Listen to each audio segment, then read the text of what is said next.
All right, guys, here's another boxwood. Now, this is a buddleia, also known as the butterfly bush.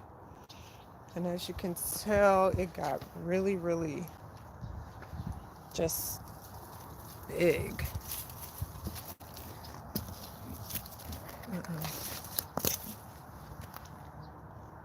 And then we have some echinacea. So what I need to do is just break this off. There's an arborvitae in the back corner. So what I'll do with this butterfly bush, I'm going to definitely just cut off, like prune this whole thing right here, just to give it a little form and shape. All right, and then right here I have some liriope, and you can see that weed is made its home right there, so that needs to come out as well. Here's another spirea, and I do have another short on the channel which I show like my top 5 foundation plants. So one was lavender, spirea, the butterfly bush, what's the other thing? Oh, echinacea, and I can't remember the other one. But anyway, so what was this? This was an Egyptian papyrus plant,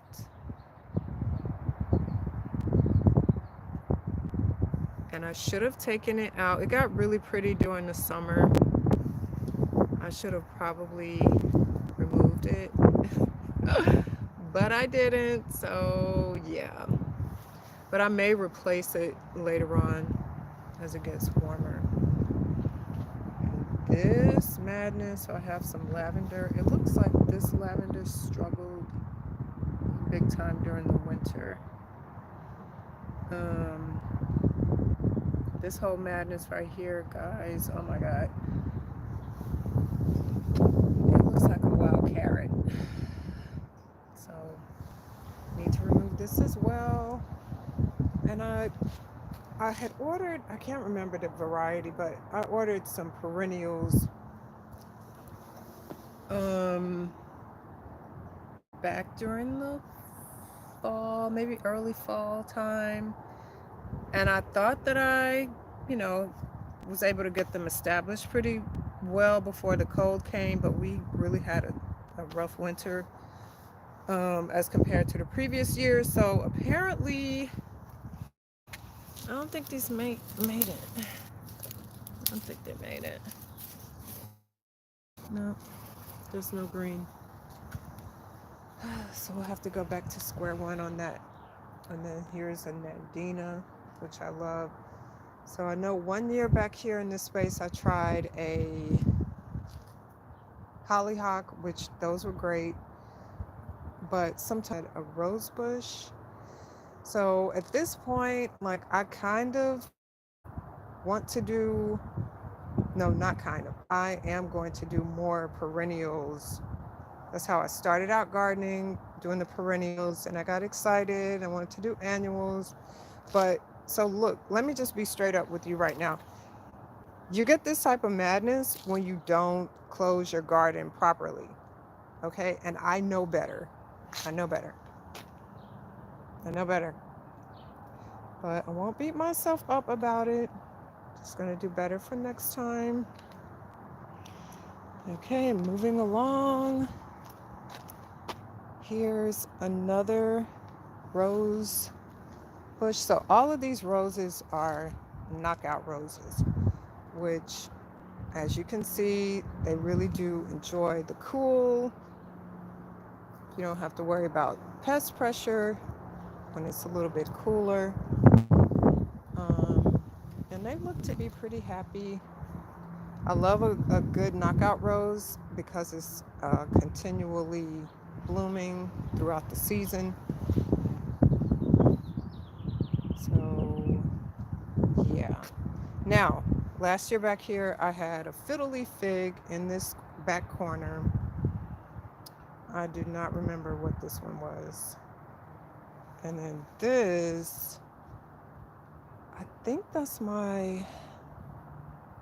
another rose bush. I believe it was the one with the yellow and like the reddish pink cream color. It's like the bicolor. Yeah, she doesn't look happy. So anyway, so right before you start getting into the season, it's good to open your eyes and try to see everything that you can see. Find out what you need to replace, and all of this will come with, once you clear everything out, clean it up and get it prepared. Okay, here's some more madness. This was just some full experimentation. So I need to clean that up as well. Here's a Buddleia, and then this little thing. So I'll be going to build up a small garden for a friend of mine. And so I'm going to take this and use that. And then this is what my clematis or clematis. It's been outside all winter. And then you can actually see the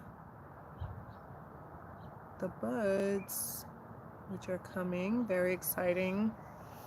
The zebra grass, and in the center I normally just put sunflowers so they grow in the middle. I'm gonna have some hostas. And I think this is a Logelia. So that's on the way back. So pretty much this is what I'll be working on in the coming weeks. It's a lot to do, but if you break it up and do a little bit at a time, you can get everything accomplished. And it's best to try to do it right after you have a rain. Pulling out weeds and everything will make it a lot easier. So anyway, guys, thanks for popping in, and I'll talk to you later.